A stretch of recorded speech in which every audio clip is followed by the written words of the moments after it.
Halo teman-temanku semuanya, dimanapun kalian berada.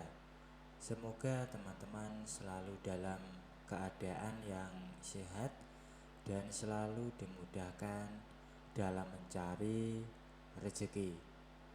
Berjumpa kembali bersama channel Ruang Imajinasi, channel yang berisikan tentang konten cerita romantis yang diberi latar belakang berupa video pemandangan alam. Pada kesempatan kali ini di hari Kamis tanggal 26 Desember tahun 2024. Untuk kali ini saya masih melanjutkan kisahnya si Asep ya teman-teman, yang saat ini sudah sampai di episode ke-44. Dan untuk kisah di episode kali ini bermula sewaktu Asep dan Manti resmi menikah.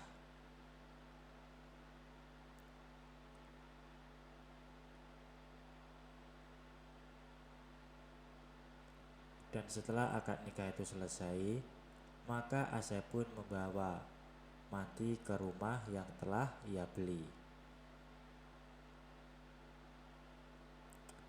Dan Manti pun mengatakan kepada Asep bahwasanya Mbak Ayu mau diajak ke rumah tersebut. Awalnya Asep agak kaget mendengarnya, karena sudah terbayang kalau Mbak Ayu diajak, bisa terjadi sesuatu di rumah yang sudah menjadi mahar untuk istrinya tersebut. Tapi Asep tidak bisa mengatakan tidak kepada istrinya yang sudah melimpahkan dana segitu besarnya. Bahkan jumlah dana pelunasan dari Bu Davina itu jauh lebih besar daripada seluruh harta yang sudah ia miliki sebelumnya. Bukan hanya membawa Mbak Ayu, seorang pembantu setia yang sudah terbiasa melayari Manti pun diajak serta. Sehingga di set belakang diduduki oleh 3 orang, sementara Manti duduk di depan. Biasanya mobil pengantin itu dihias dengan kertas dan bunga yang berwarna-warni. Tapi mobilnya tidak dihiasi apapun. Bahkan pernikahannya dengan Manti hanya dihadiri oleh keluarga dekat kedua belah pihak. Tidak ada pesta besar-besaran. Padahal kalau Manti mau, mudah saja baginya untuk menyelenggarakan pesta semewah apapun. Di belakang mobil Asep ada mobil Manti yang dikemudikan oleh sopirnya, membawa pakaian Manti yang banyak sekali.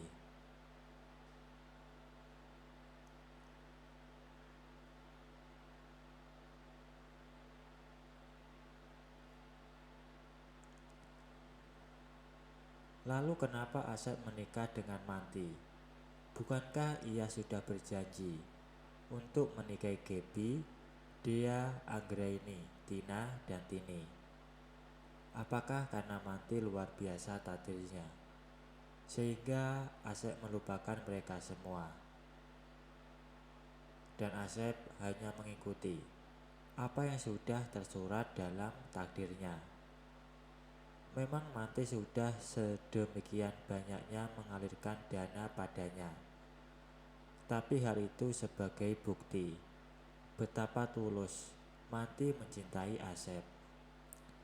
Karena itu Asep akan mengiyakan usul mengenai apa saja darinya, sebagai tanda Asep pun mencintainya. Setibanya di rumah yang sudah ia jadikan mahar itu, sang sopir sibuk mengangkut pakaian majikannya.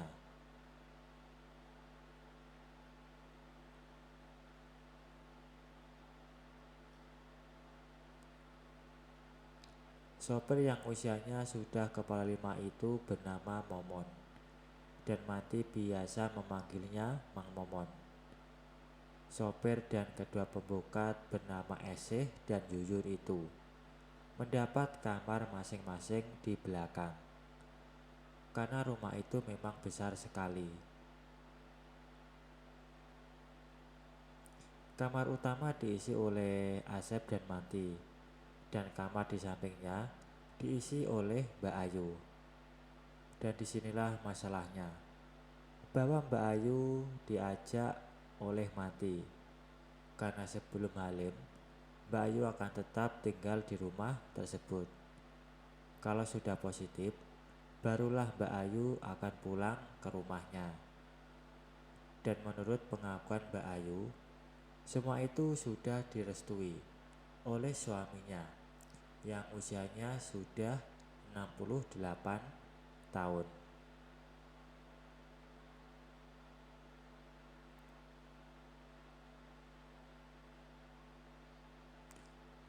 Malam itu Mati dan Asep pun sedang berbulan madu. Ia pun duduk di sofa ruang keluarga. Kemudian Mati pun memanggil Mbak Ayu untuk ikut duduk di sofa tersebut.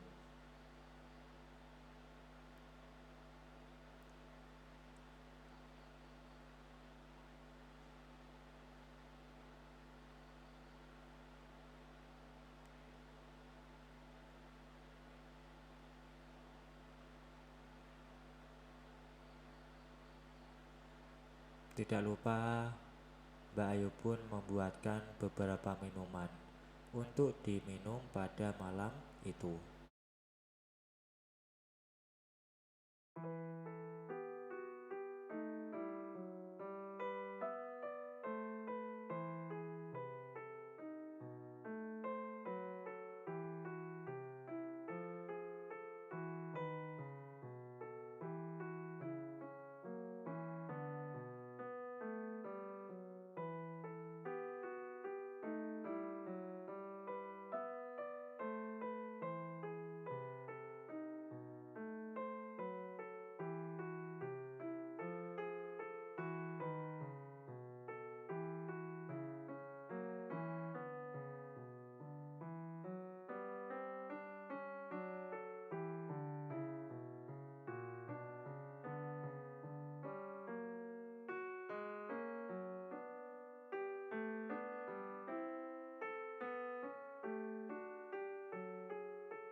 Asep tidak tahu apakah pasangan lain ada yang mengalami seperti yang sedang ia alami atau tidak.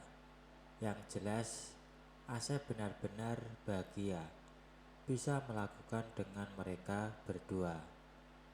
Baik Manti maupun Mbak Ayu benar-benar menyenangkan hatinya. Mereka tidak pernah komplain sedikit pun. Pada malam itu juga, Manti memperlihatkan suatu kejutan, bahwa mereka bertiga keesokan sorenya akan terbang ke Bangkok dan berada di Thailand selama seminggu.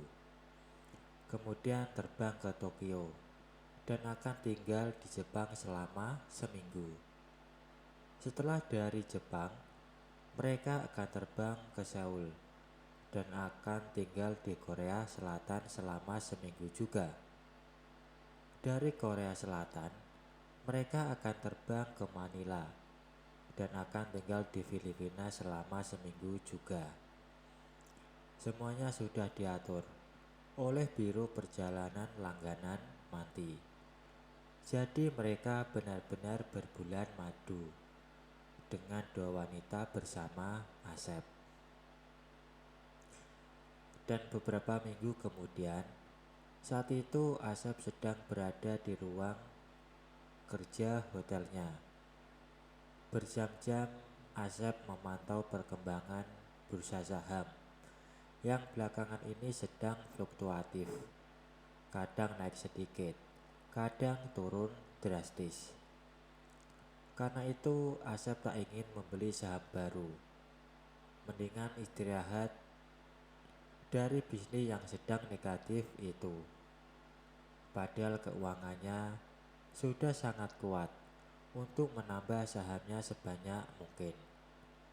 Tapi untuk sementara ini, mendingan dananya dijadikan investasi properti yang jauh lebih aman. Tiba-tiba ada panggilan dari Dangke alias Dadang.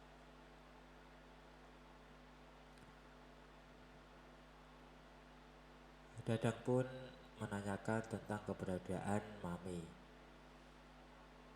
Dan Asep pun pernah mendengar bahwasanya Mami sedang berada di luar negeri. Beberapa saat berikutnya, Dangke sudah muncul di ruang kerja Asep. Sebagai pembicaraan utama, Asep akan mengangkat Dangke sebagai wakilnya di pabrik garment. Tugasnya hanya harus mengawasi kegiatan pabriknya itu.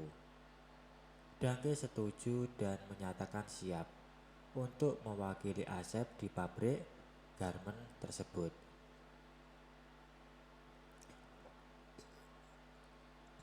Tentu saja banyak masalah yang ia sampaikan padanya tentang apa saja yang harus dilakukannya di pabrik tersebut. Dangke pun mengerti kelihatannya.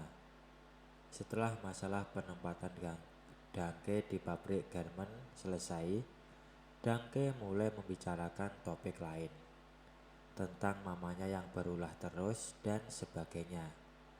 Dangke juga bilang kalau mamanya kangen berat sama Asep dan sering nanyain Asep yang sudah lama gak ke rumahnya.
Setelah hubungan seluler dengan Mami ditutup, datang WA dari Mami.